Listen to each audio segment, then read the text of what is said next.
अपुलूस कौन था? सबसे पहले हम ये जानेंगे कि कौन है ये व्यक्ति जिसके बारे में यहाँ पे है क्या। हाँ, पढ़ेंगे जल्दी से।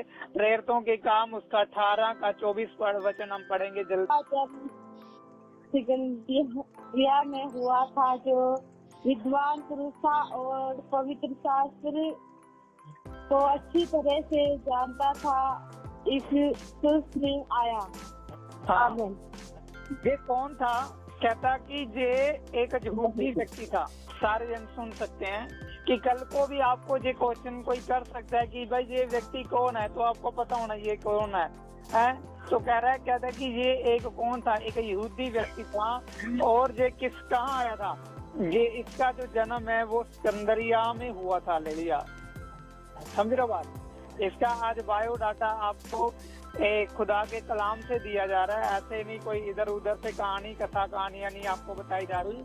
ये एक खुदा के कलाम से बताई जा रही है, ताकि कल को आप किसी को साबित कर सकते हो। ठीक है।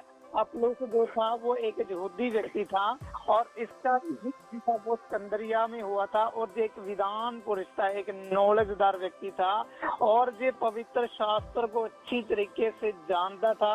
उसके बाद क्या हो गया? ये अफसोस में आया। जब कैसे क्यों आया? कहता उसके बाद में हम 19 का 1 भी पढ़ेंगे, क्यों आया ये।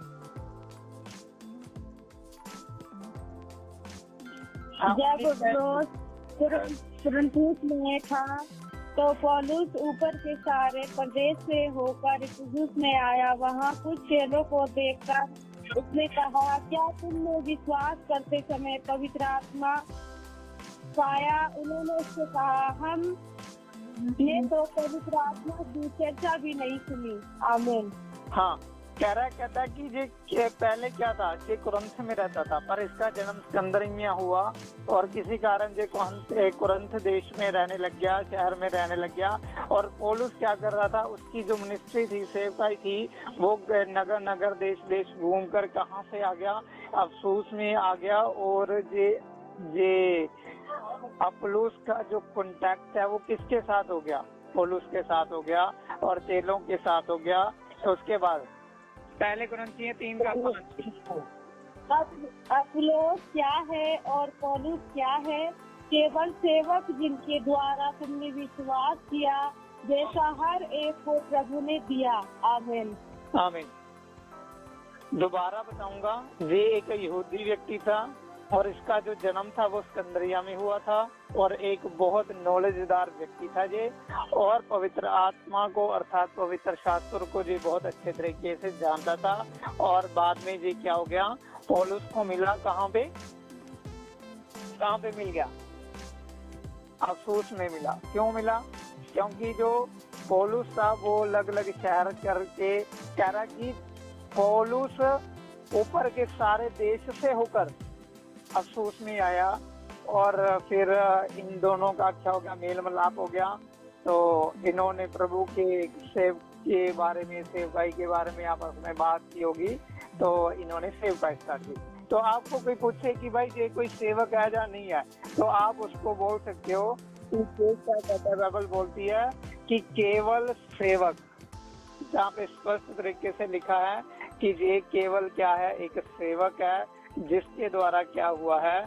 हमने परमेश्वर के कलाम को सुनकर विश्वास किया है। आमीन। अपुल्लोस क्या है और पौलुस क्या है? यदि वो केवल पौलुस की बात करता कि वो सेवक है, तो यदि ये सेवक ना होता तो फिर इसका नाम नहीं आना था ना। ये दोनों सेवक हैं, इसलिए इन दोनों का नाम आया है। कहता कि अपुल्लोस क्या है, पौलुस क्या है, तो फिर वो क्या कह रहा है? केवल सेवक है जिनके द्वारा।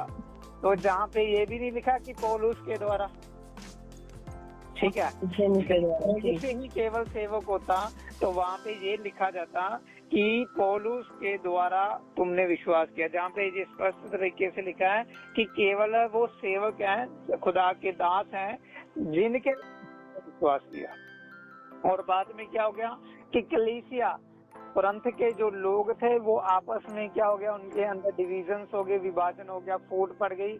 और कई जो कह रहे जी हम तो जी चलो पास्टर टेनिस राज वाले अलग लाइन पे आ जाओ, दूसरे वाले अलग लाइन पे आ जाओ, तो ऐसे ही हो गया। तो कहता पौलुस के लग लाइन वाले हो गए, अपुल्लोस के लग लाइन वाले हो गए। तो हम विश्वास करते हैं कि अपुल्लोस ने भी क्या किया, खुदा में सेवकाई की है। उसने भी कुछ लोगों को खुदा का सुसमाचार सुनाया, खुदा के कलाम के बारे में बताया, है जी। और फिर इसीलिए वो बाइबल में आ गया कि तुम लोग क्या कहते हो, कहता कि मुसीबत थोड़ा ना गया। कोई कहता कि जी मैं जो पौलुस का हूँ, कोई कहता जी मैं कैफा का हूँ अर्थात पतरस का हूँ, क्योंकि पतरस ने खुदा की सेवकाई की, है जी। पहला वो खुदा का सेवक था, पहला पास्टर था, वो नहीं कलीसिया का। और उसके बाद क्या हो गया, मसीह का। तो ये मतलब अलग अलग लोगों के अंदर क्या हो गया, अलग अलग फूट पड़ गई। कोई कह रहा जी नहीं हम तो बस सके हैं बस, और अलावा हम किसी के नहीं है। तो वो कहता मसीह बट नहीं गया, मसीह सबका एक है। चाहे आप पौलुस के द्वारा खुदा से सुसमाचार आपने पाया, चाहे आपने अपुल्लोस के द्वारा पाया, चाहे आपने कैफा के द्वारा पाया, चाहे यीशु मसीह ने आपको सुसमाचार सुनाया, पर आप सारे प्रभु में क्या हो। आमीन, हालेलुया। ये चीजें होती है जो हम सबको सीखने की जरूरत है।